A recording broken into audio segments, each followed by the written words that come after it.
Bom, pessoal, bom dia. Nós estamos fazendo mais um vídeo aqui, tá? Esse é um carro que ele não faz parte da coleção, mas é um carro interessante. É uma BMW 540i 96-97 da geração E39, tem 37 mil quilômetros esse carro. Então a gente, enfim, é um carro interessante, é um carro que ele muito marcante na sua época. Ele achamos que tem tudo a ver aí a gente fazer um filme aí, mostrar alguns detalhes para vocês, tá? Então, essa geração da série 5 E39, ela foi lançada em 96, tá? E a 540 já existia na geração anterior, né? Era o top de linha, se você desconsiderar a versão esportiva M5, e ela tinha um motor de 4 litros. E 280 ou 286, eu não me lembro de cor, 280 ou 286 cavalos, tá? O que dava um desempenho absolutamente, né, acima da média esportivo. Na época, se você pensar que a BMW M5 da geração anterior, ela tinha 286 cavalos e no meio do caminho passaram para 320, no motor 6 cilindros de 3 litros e 200, aqui você tinha 280 cavalos no motor de 4 litros, ou seja, com uma distribuição de torque, um motor muito mais tranquilo, com uma distribuição de torque muito mais plana, né? E um desempenho espetacular para a época. Na verdade, o desempenho dela eu acho excelente até hoje, tá? É também um motor muito macio, tem um ruído muito refinado, muito sofisticado. O fato é que quando esse carro foi lançado, a geração E39, ele realmente tornou todos os concorrentes da época obsoletos. Ela tem um desenho, se você pensar que é um carro de 15 anos, tem um desenho ainda absolutamente moderno, absolutamente orgânico, né? Aerodinâmico, elegante e que não envelheceu. Continua atual, talvez com uma pequena restilização em farol e lanterna. Esse carro pudesse ser vendido até hoje, em termos de design, né? Um design que realmente não envelheceu e ele não é tão radical quanto os desenhos do Chris Bangle aí, que foi, por exemplo, a série 5 que sucedeu esse carro, tá? O que mais que a gente pode dizer? Ele era um carro também muito equipado, muito tecnológico para a época, um comportamento dinâmico muito bom, tá? Essa versão ele tem um acabamento, eu vou abrir para vocês verem dentro, ela tem um acabamento interno, você tinha duas versões, a versão mais luxuosa e a versão Motorsport, que ela tem uma imitação de madeira na cor grafite, as rodas um pouco diferentes, com pneus mais largos.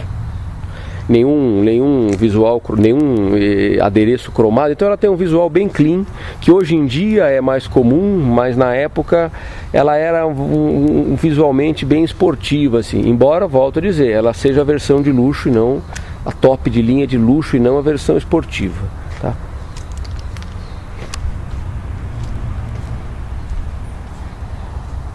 Abrindo aqui vamos entrar para vocês darem uma olhada.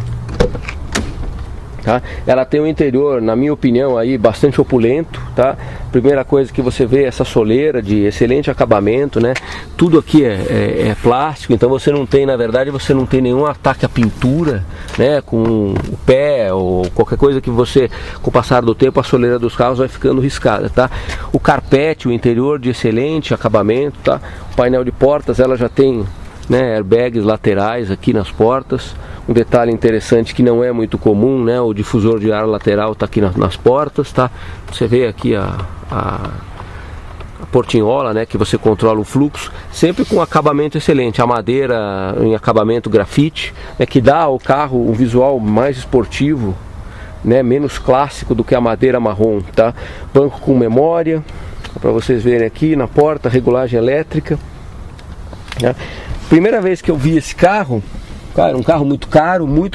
A primeira vez que eu vi esse carro, a primeira coisa que me chamou a atenção mesmo, de diferente, era isso aqui. O controle de altura do volante, não só de altura, mas também, né, de profundidade. Eu estou trazendo ele em relação ao meu peito, né? Agora eu estou empurrando. Ele era elétrico, é a primeira vez que eu vi isso, até na época eu patinei aí, não sabia mexer, tá? Então é uma coisa de sofisticação que hoje em dia é um pouco mais comum, tá? Espelho fotocrômico, aí você tem ar-condicionado dual zone, tá? Câmbio automático de 5 marchas com Tiptronic, o câmbio é excelente, é um câmbio muito suave, que combina com esse motor também muito suave e muito forte, tá? Nós estamos falando aí de 250 km por hora de final e de 0 a 100 aí na faixa de 7 segundos e meio. Vou pegar aqui para vocês.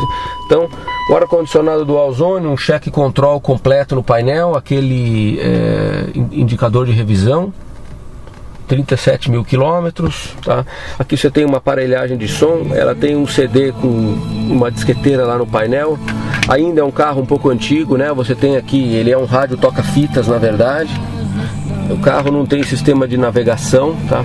Mas assim, chama atenção acho o interior desse carro também muito elegante, muito bonito, tá? A padronagem do couro dos bancos é muito interessante. Esse aqui tá muito bom, tá? Dá pra vocês verem o interior, né? O teto ele não tá manchado. O carro tá também só com 37 mil quilômetros. E o banco de trás também é muito classudo, tá? O painel é o típico BMW que hoje em dia está em desuso, que é o painel com 4 instrumentos e um quinto instrumento, um econômetro embaixo do conta-giros.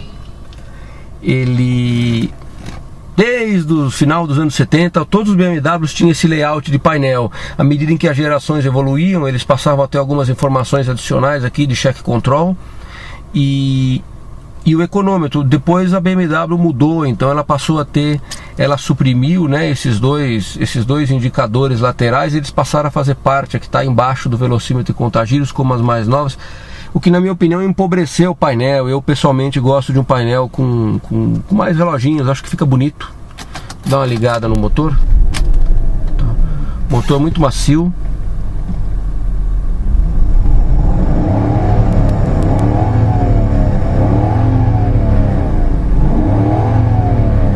Muito liso, tá? O motor está sendo acelerado, mas você não sente. Você só escuta e vê o contagiro subir, tá?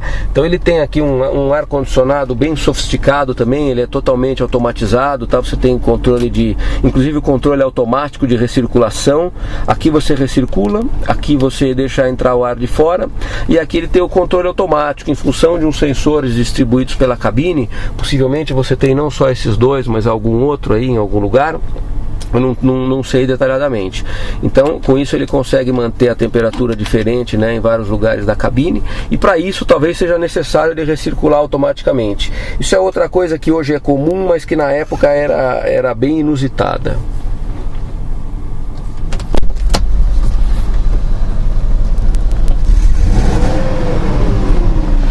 Motorzão V8 tão grande.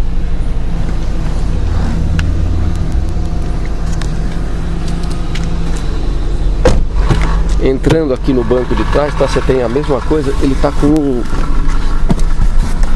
Tá. Aqui você tem uma outra visão do cockpit aí, do painel, realmente muito classudo, muito bonito. Aqui um ar-condicionado com extensão para os passageiros, né, do banco de trás, tá? E o porta-copo, você vê que tá até travado aqui porque tá sem uso, tá? Fazer esse sair, isso. Esse aqui não está funcionando. Então é isso, é um carro muito espaçoso. E agora eu vou mostrar para vocês o motor. Era o estado da arte mesmo. Era uma época em que um carro não esportivo ter 280 cavalos era um feito. E claro, a BMW e a Mercedes com o E420, os dois ainda lançados nas gerações anteriores, eles foram, né, tiveram essa primazia. Hoje é muito comum, qualquer carro de luxo alemão aí em versão média, ele já tem uma potência superior a essa. Outra característica típica de BMW, aqui você tem as duas travas, né? Mas essa é a característica de carro alemão para maior segurança. E aqui o motor, você vê que é um motor muito grande, ele é um motor bem pesado. E ele dá faz com que a BMW 540 não seja exatamente um carro muito estável.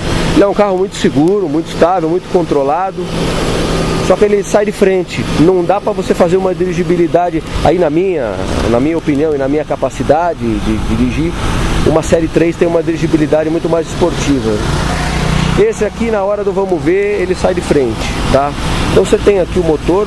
Uma coisa a se destacar é o tamanho da hélice. Eu brinco que parece um ventilador de pé, gigantesca. Ela faz um barulho, dá para vocês escutarem. Na verdade aqui você só está escutando a hélice, não o motor. O motor é absolutamente equilibrado, tá? E pode apostar que é a hélice que balança esse fusível, tá? Então você tem aqui, você vê, os cabeçotes são enormes, tá? Pelo fato de ser um V8 com 4 válvulas por cilindro, com 32 válvulas, tá? Ele tem essa cobertura, então tampa o coletor de admissão, parece um coração, e era uma visão impressionante na época em que ele foi lançado, né? Ainda na geração anterior, era uma versão impressionante. Esse motor depois ele foi aperfeiçoado, subiram a cilindrada para 4,4 litros, tá? Para dar ainda uma curva de torque mais plana. Essa ainda não tem, mas as mais novas têm, mantiveram a mesma potência e aumentaram o torque. E esse motor V8 BMW, ele é considerado, ele é famoso pelo torque, praticamente igual ao torque a curva de torque praticamente igual e mais favorável que a do motor V12. Então, na série 740, o motor com 4,4 litros dava um desempenho praticamente igual ao V12 de 5 litros que ela usava na 750, que depois aumentou para 5,6. A não ser em alta havia uma diferença, e a diferença de potência era da faixa de 40 ou 50 cavalos, mas em baixa a curva de torque do V8 era mais favorável, e ele no final das contas tinha um desempenho mais vivo em baixa.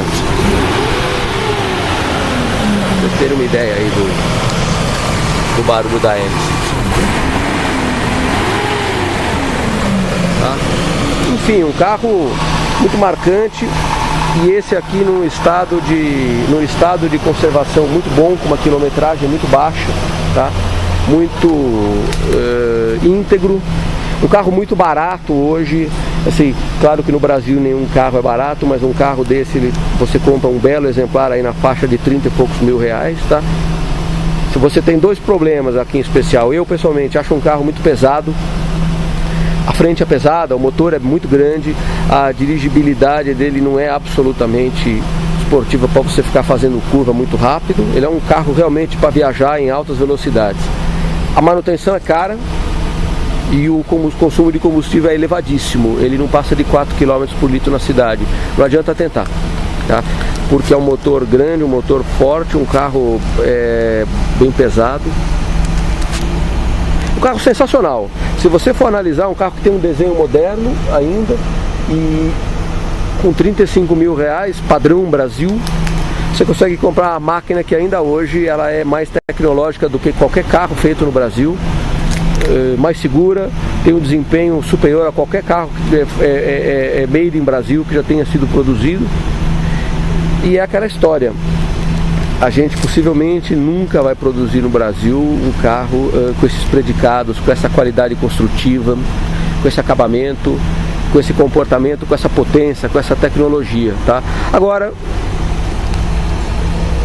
ok, podia ser, eu pessoalmente gosto de carro, acho isso muito triste, mas de outro lado, você para os padrões brasileiros, com pouco dinheiro, você consegue comprar um excelente carro, e que nem esse, ainda pouco rodado, é um carro que tem muito de si para dar, e é uma excelente compra. É isso, espero que vocês tenham gostado.